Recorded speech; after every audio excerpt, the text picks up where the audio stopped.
Nigel Farage, I bet you're pleased to see the Lisbon Treaty back on the agenda. Well, the highlight of my year was getting into the fourth pint of Guinness in Kitty O'Shea's pub opposite the European Commission, celebrating the fact that the one country that had been given a chance to have a say had said no, just as the Brits would have done and certainly the Germans would have done. And at that very moment of joy and celebration, an Irish member of the European Commission, someone that worked there, walked past and said, "Forget about it, Nigel, don't celebrate, we're going to continue anyway." It was a very bittersweet moment, and it summed up the modern-day European Union. Completely undemocratic, doesn't give a damn what people think. It's a political class, and particularly with your party in Britain, just imposing its will upon people. And that, in the end,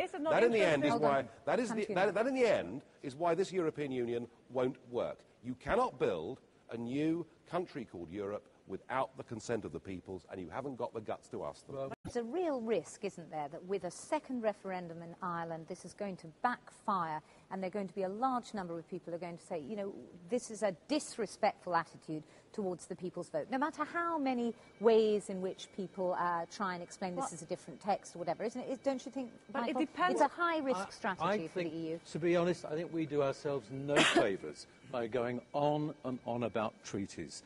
Nigel, let me finish. You've broken your promise. I have a different opinion to you. So you've broken a promise. Please let me finish. Michael, I actually believe that you elect governments to take difficult decisions, and if you don't like the decision that the government's taken, then vote against them at the next election. I believe in giving leadership, and we never said that we would give a referendum on the Lisbon Treaty. We said we would give a referendum on the Constitutional Treaty. They are totally different. No, and if you don't know the difference, I'll go through it with you. Name me one power that is not in the Lisbon Treaty that was in the Constitution. The UK opt-out from Justice and Home Affairs. Just one. No, 5-year derogation. 5-year derogation. 5-year derogation. You cannot build a new country called Europe without the consent of the peoples, and you haven't got the guts to ask them.